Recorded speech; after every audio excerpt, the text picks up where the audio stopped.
Okay, should I take my mask off here? No. Okay, greetings everyone. My name is Bob Hibbs. Thank you for joining us today for this very important live stream.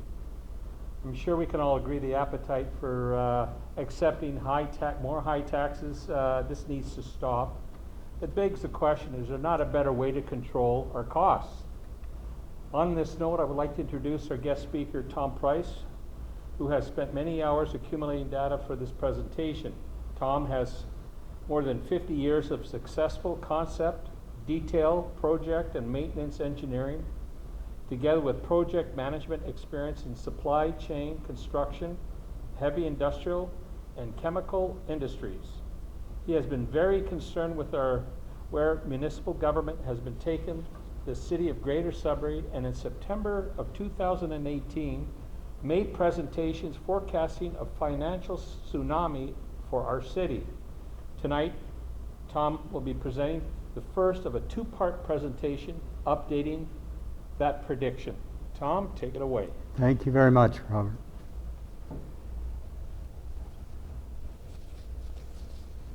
We are social distance now, so I will take off the mask, and I won't waste a lot of time. I'll get right into the presentation. In 2018, I presented to a number of groups, as well as I forwarded the presentation to councillors, forecasting that Greater Sudbury was facing a financial tsunami. It's been suggested, with all of the best intentions, that maybe I should be calling this problems and solutions. It's neither. This will be a matter of presenting facts. Whether it's problems or solutions will be your perceptions that you derive from the facts you see. Unfortunately, the predicted issues have in fact proceeded as predicted. Financial indicators from around the world were indicating a coming recession. Those indicators have become reality, but remain unheeded locally. The who, what, and how of our presentation tonight, you just heard Bob Hibbs introduce me as a presenter, Tom Price. What Bob didn't say is that him and Michael Vagnini have reviewed the financial and the statistical data that I have used for this presentation. They are two of our most experienced financial analysts in the city. Well, at least they have the longest record of being at it, so they were very gracious and agreed to audit what I had done. The what? This will be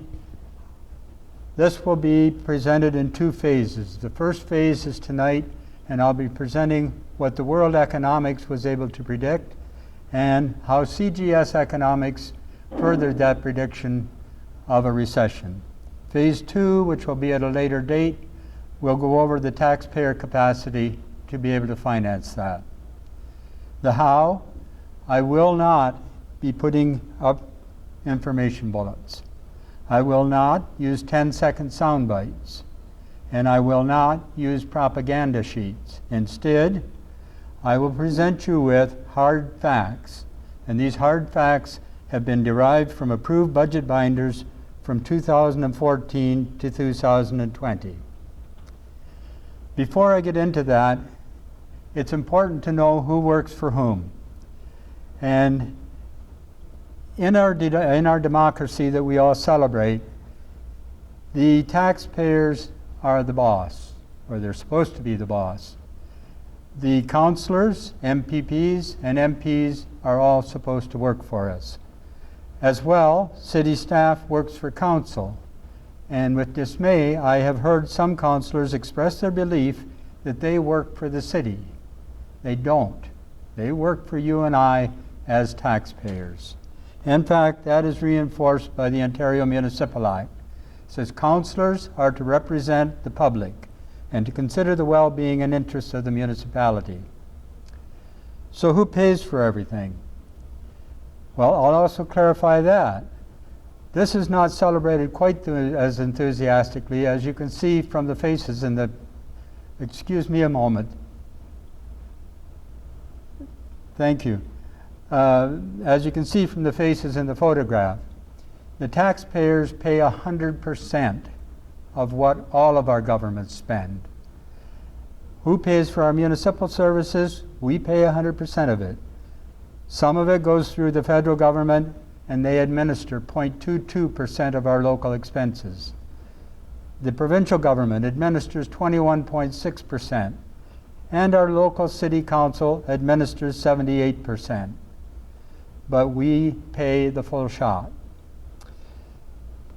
Moving forward, can't move forward yet because the Municipal Act states that councillors are to maintain the financial integrity of the municipality.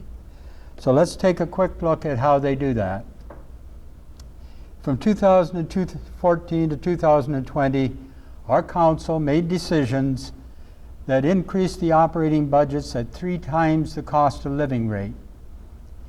They approved projects and increases to projects that mean those projects are out of control.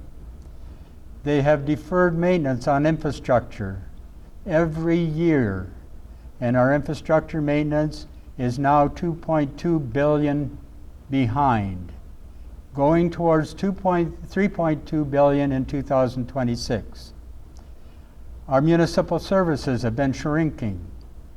They take away lifeguards, they take away crossing guards, they take away nickel and dime items to pay for their excesses. In phase 2, we will talk about the reality of this. So to give you an indication of where this information comes from that I've used, I'll quickly show you the operating budgets from the city. And I don't expect anyone to read these, but this is a page out of the budget binder for 2014. This is the page from 2015, 2016, 2017, 2018, 2019, and 2020. What those budget sheets don't show you is what they used to forecast our economic conditions going into 2020 and beyond. This is out of the 2020 budget binder. What they used for the economic outlook for Sudbury was from the census of 2016. The data was 4 years old before they used this as an outlook, economic outlook. Massive changes have occurred in those 4 years. Those 4-year-old items are no longer valid. Why this was used, you will have to ask your counselor. Going back to the main slide, information from those sheets was used in a spreadsheet, and this has been audited by Mr. Hibbs and Mr. Bagnini to make sure that I didn't cheat on any numbers, and they are from the approved budget binders that you just saw. This shows the amount of increase each year and what that percentage was relative to the year before. It also calculates what the increase has been since 2014 to 2020 and what that percentage is. I also looked at what has happened to our manpower, city employment. In 2001, we were promised that we could get more efficient, have less employees, and save a lot of money by amalgamation. We'll see how that works. So the economic facts from 2014 to 2020, that's 6 years of performance. In those 6 years, we've had 2% population shrinkage, 9% cost of living increase, 23% increase in CGS spending, 27% increase in what the CGS gets as revenue from all of us locally, 26% increase in property tax, and you should realize that 95% of our property taxes go to paying salaries and benefits. Only 5% goes to doing any real work. That 5% is plus money from elsewhere is what pays for our changes. 21% of the increase is the increase in salaries and benefits over those 6 years. 62% increase in debt payments. 29% increase in user fees. And user fees pay 22% of the CGS spending. 12% increase in provincial grants. Provincial grants pay 22% of CGS spending. You'll see how this all fits together in a moment. Federal grants only pay 0.22% of CGS spending. In addition to all of these expense increases, the city has approved or has deferred infrastructure, as I mentioned, by $2.2 billion. That's how much we're behind in our maintenance. They've also, this past year, approved a $1 billion net zero emissions project over the next 30 years. That's $30 million per year. And we're now facing an unknown cost of the pandemic. So to summarize, all of those were before the pandemic. The financial economic crisis was not created by the pandemic. However, it has created and become a catalyst for global economic correction. To put that, what you just saw in a graphics form, the green line in the middle of this graph, to the left of that was what I predicted in 2018. Those are the percent increases each year over the year before in those revenue streams. The blue is inflation.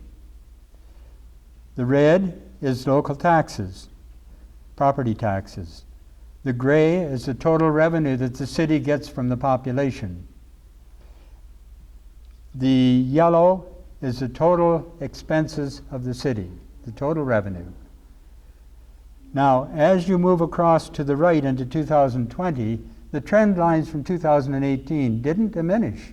They kept going on the same line, as you can see. The black line at the top, in fact, is even a bit elevated now. The blue line of inflation, and that's what dictates a lot of the incomes in Greater Sudbury, that has remained relatively flat, about 2% every year. What does this mean? Well, inflation increased by 9%, $46.6 million in 6 years. Budget increases increased by 23%, or $116.6 million in those 6 years. Local revenue, what they take from your and my pockets, increased by $100 million over 6 years. And property tax increases, although they're only 24% increase, increased by $55.7 million. So it's obvious from this that the local revenue is growing at a much more rapid rate than property taxes, but it's all coming from our pockets. This is the tsunami I was talking about. It's now cresting. Household incomes have remained relatively flat, and the tsunami is going to engulf us, and watch out for the undertow. To illustrate where the city gets their money, you can see at the top of this chart that they get a fair amount of money from the federal provincial government, but the rest of it comes from municipal. And these are increases. These aren't the total they get. These are the increases since 2014. Federal has increased by 0.22%, negligible. Provincial grants have increased by 21.6%, or $14 million. Property taxes have increased by $60 million, or 25%, and that is 49.9% of our budget. Licensing and leases have increased by 30%. That's only 1% of our budget, though. The rest are sort of immaterial, except that they are growing by large amounts. This is only part of the story, though. If you take a look from here, and you'll see item 6 on there says from reserves, and that has grown by 53.64% over the last 6 years. Although it's only 3% of the revenue, that's a big jump. Our reserve fund balances in 2015 were $160.5 million. In the 2020 budget forecast, those reserves had been reduced to $100 million. That's a $65 million bleed from our reserves. And you have to keep in mind that every year the reserves are funded. There's money comes out of our operating budget into those reserves every year to try to top it up. Those contributions to the reserve have not been keeping up. Why? Well, our budget has overruns. And this is a listing of the overruns by year since 2015. Maybe coincidental, but it's hard to believe that the overruns are 68 million in the same 6 years. 65 million drop in reserves, 68 million in overruns. Could be coincidental, I don't know. I've been asked, if this continues, how long before our reserve is bankrupt? Well, if the rate of depletion and the rate of contributing to the reserve continues at the current rates, it looks like about 5 years. Salaries and benefits. I've thrown in 2003 here for the benefit of those who are concerned what's happened to the savings and the reduced manpower we were supposed to see from amalgamation. In 2003, we had 1,800 employees. The cost of those 1,800 employees in today's dollars was $177 million.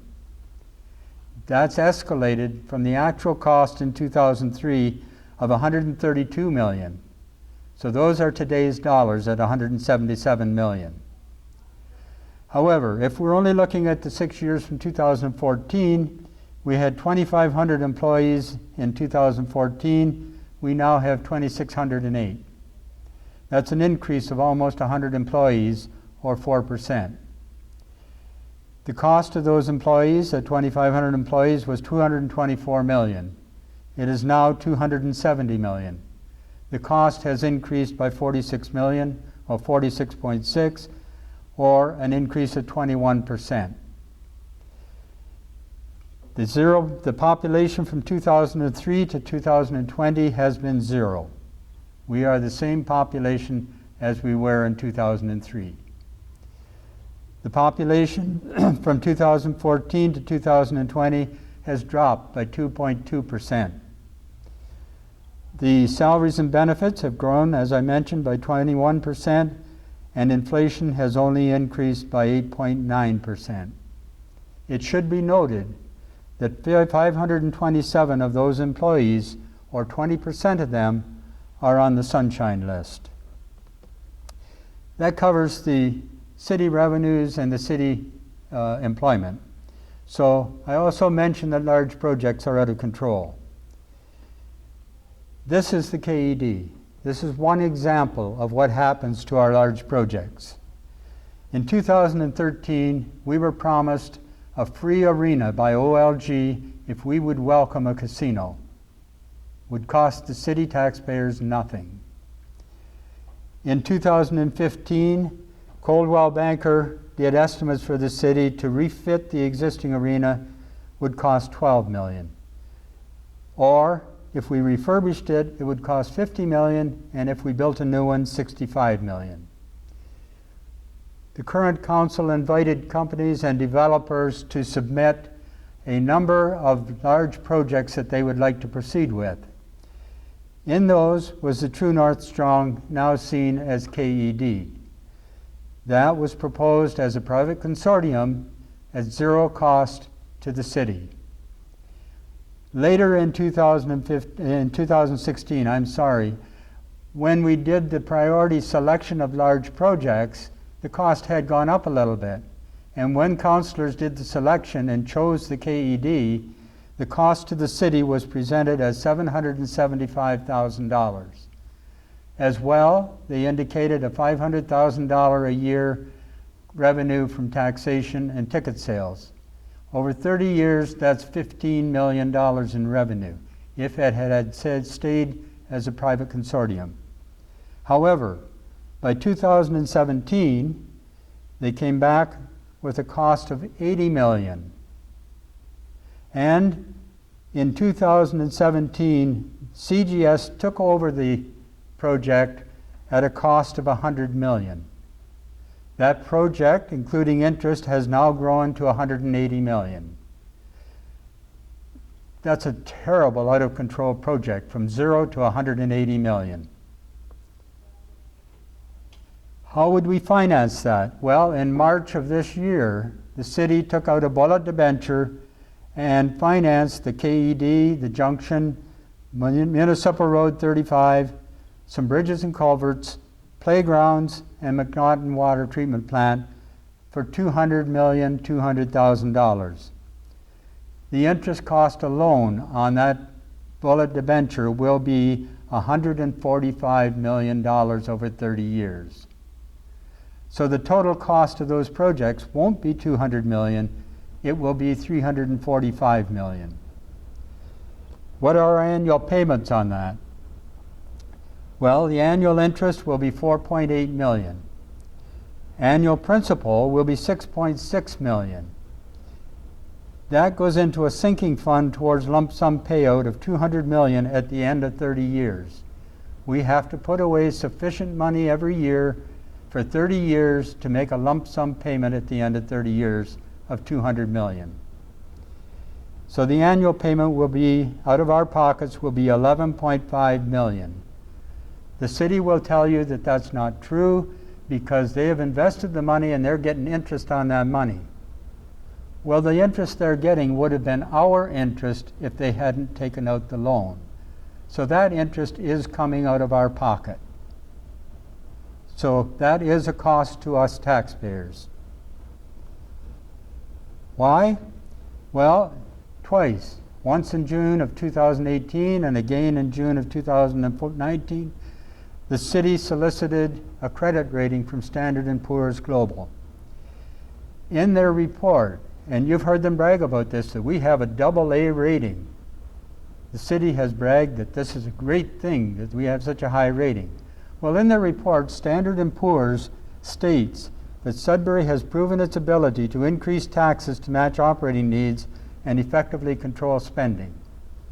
In other words, if you've got a problem with money, just raise taxes and the people will pay it. Secondly, they stated that approximately 80% of our operating revenues are internally modifiable, primarily from taxes, fees, and user charges. In other words, if we can't sell a tax increase, we'll increase user charges and get the money anyway. So from a lender point of view, hey, this is a sure bet. And it was such a sure bet that in their waivers, or caveats, I guess, at the end of their report, they stated the statement that says the main sources are financial statements and budgets as provided by the issuer, which was the City of Greater Sudbury. While Standard & Poor's has obtained information from sources it believes to be reliable, Standard & Poor's does not perform an audit and undertakes no duty of due diligence or independent verification of any information it receives. They thought enough of those first 2 points up above to give us a lender's 2 thumbs up. No one ever mentioned whether the borrowers had 1 thumbs up or 2 thumbs down. All they were concerned about was that the lenders were happy. Yeah, they'll lend us money. Why not? Going from there, we have to look at how the city does estimating. Right now, the estimating is done with what are called top-down budget costing. And that is shown at the left of this slide, and on the right of the slide is bottom-up. So before you do any estimating, the first thing you should be doing is separating your wants from your needs. You need to fund your needs before you consider wants. This isn't done. We now take away from our needs to help fund the wants. However, even in spite of that, if you go to whether top-down or bottom-up, if the intent of your budget is just a simple overview, top-down works. People use it all over. But if you want detailed control of your cost, you need to do a bottom-up estimate. I've been, as Bob mentioned, in project management for 50-some years. Project control demands that you do bottom-up costing. Otherwise, you have no control over your budget. Task clarity. Again, you need clearly defined tasks. In a top-down, they are poorly defined. They are overviews. Environment. Is it a stable financial environment? Are you facing a recession? Are you not facing a recession? Are you facing a boom cycle? The top-down can be used in a volatile environment because you've got lots of room to play. And to illustrate that, at a meeting on the Twin Pads Arena in Valcarin, at the community services meeting, somebody asked the question about a sunshade. The answer from the consultant was, well, don't worry about it. There's enough money in the budget to cover it, because it wasn't in the previous cost. But there's enough money there. Hey, this is a top-down budget. Time duration. Typically on a project, you have very tight time constraints. You need to start paying back that money at the earliest possible date. As you've seen just now, we have a 30-year time duration on $200 million loan. Accuracy. In a top-down, maybe 60% accurate. As you've seen with the KED, the accuracy on that initial $0 is now $180 million. Accuracy on a bottom-up has to be close. If you overrun by 25%, as a project manager, you'll be fired. It's that simple. So what does this mean? Well, top-down, the city starts with a cost overview. They get together and decide what's acceptable. Is a 3% budget increase acceptable? 3.5%, 4%, and they collectively agree with consensus, and last year they agreed that 3.5% was okay. We could charge 3.5% more this year and sell it. Once you do that, every department below, every factor you see below that simply increases their budget by 3.5%. Doesn't matter what they need, they increase it by 3.5%. Once that has happened, if they don't spend that, they lose it in the next year. So the onus is on them now that they have the 3.5% to find places to spend it. Well, if instead of that you approach it from the taxpayer point of view, the taxpayer looks at wasted taxes. Where are we wasting money? And I think everybody watching this will agree that patching potholes time after time after time after time is wasting taxes.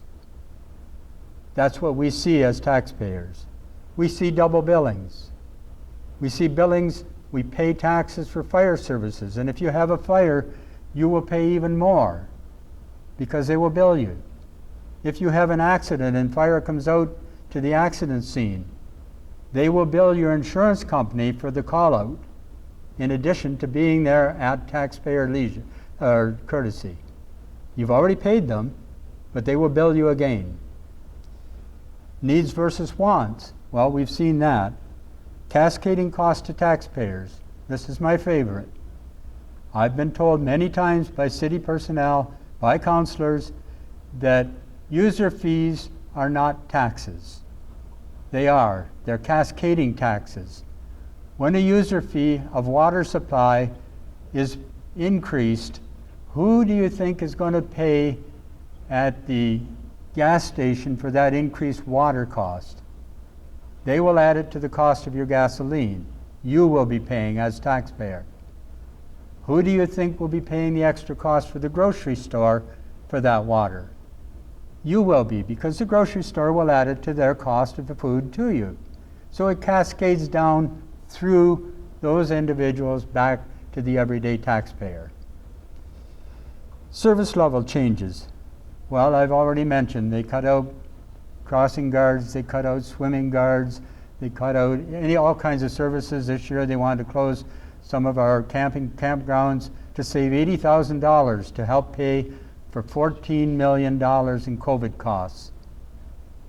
$80,000 is coffee fund to that $14 million. Besides, why would that $14 million not get paid out of our reserve funds? That's what a reserve fund is for. When you take into account all these things, your detailed CGS cost then comes into play. On a prediction, or my prediction of the foreseeable future, in 2018, there were a number of indicators that there was a crisis coming, financial tsunami coming. The 8 items you see there were all well-publicized indicators. Those have all happened. And at that time, we had an opportunity, because we had an election in 2018, to hit the pause button and say, hey, whoa, what are we doing locally? Are we preparing for this? Council and the city ignored those indicators.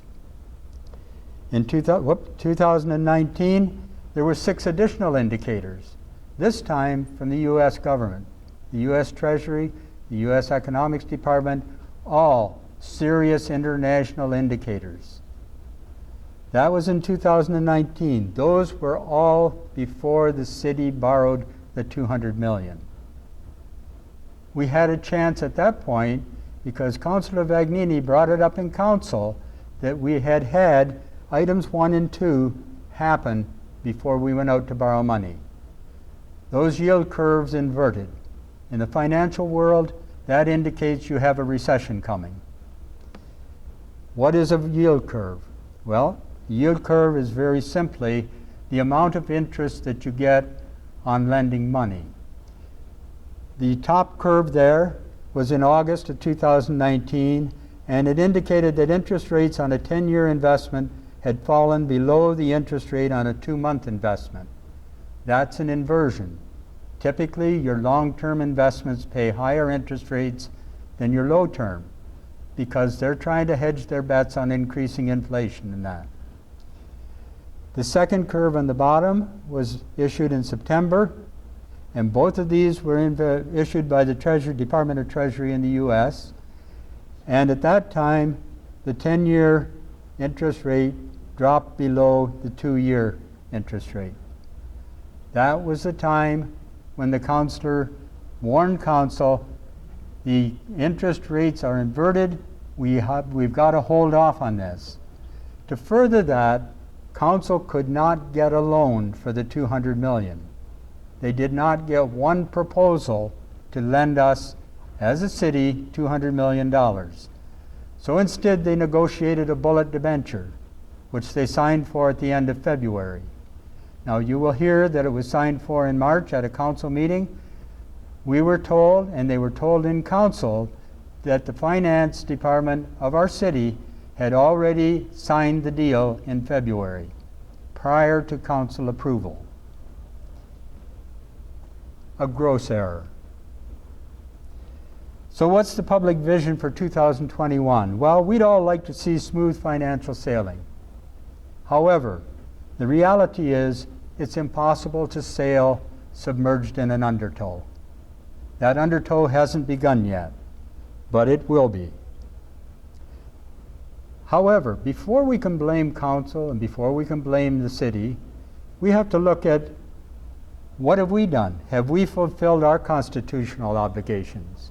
And as you can see, these people are not quite as happy as they were in the first 2 pictures of it. Did they do their obligations under the Canadian Constitution? Well, under the Canadian Constitution, they need to ensure that the directions to councillors are clear. Have they done that? Well, the 2018 election would appear that they didn't, or the councillors ignored it. They need to monitor. We need, as taxpayers, we need to monitor the job performance of every councillor. Are they doing what we directed? If they aren't, why not? Have they been doing that? I haven't heard of anybody doing it.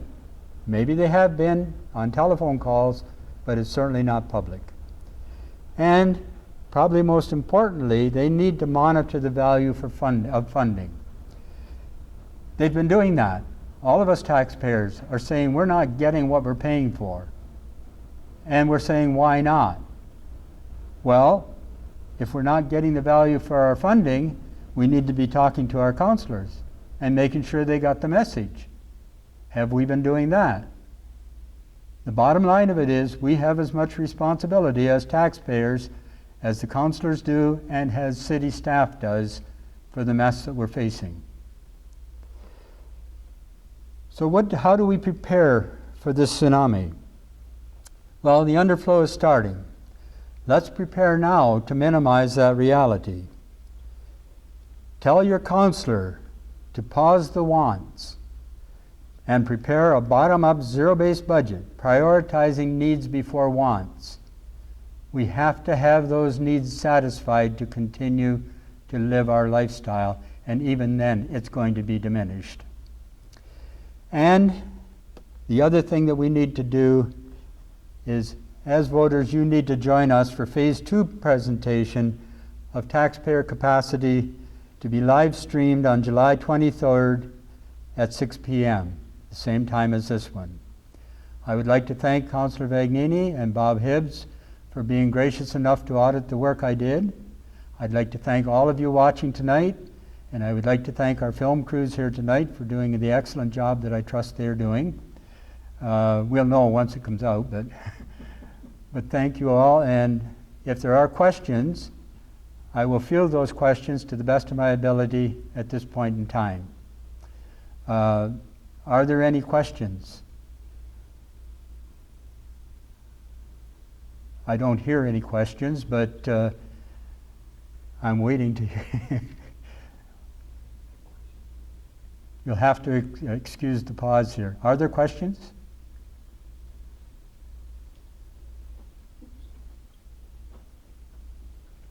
I've been reminded by Councillor Michael Vagnini that we'll be doing YouTube as well. Okay, so and where's this going, Mike? So it'll be on the YouTube channel under Tom Price's presentation, and what we will be doing is for those people that want to ask questions, they will be able to ask for the next meeting.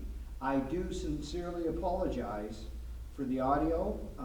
We are going to change the microphone setup for the next presentation, and we will also probably be doing this presentation again with Mr. Price in September, Phase 1, if we call it that. So that'll happen again, and there will be opportune time. This was basically a test trial, and so we're in an environment right now where we don't have the equipment that we've had in the past, nor do we have the facility that we worked from in the past. So I do apologize for that. Saying that, next week Mr. Price will be doing the second phase of the presentation, and I will make sure that we have the proper miking. But for this presentation, we do have it. It will be sent up to YouTube within the next 24 hours. So you will be able to see it there. And for anybody that has questions, we may start off a little bit earlier. We may start off at 5:30, opened up to questions from this presentation. So I do apologize again for the last time for the sound quality. Again, COVID times, COVID-19 times, and we didn't, we're kind of working along the line. So thank you very much. I appreciate everybody that watched. I appreciate everybody that watched through the Sudbury Star live streaming website, and I appreciate all the technology people that are here. We will improve it by next week. So thank you, and Mr. Price, I thank you very much for your attention to this presentation.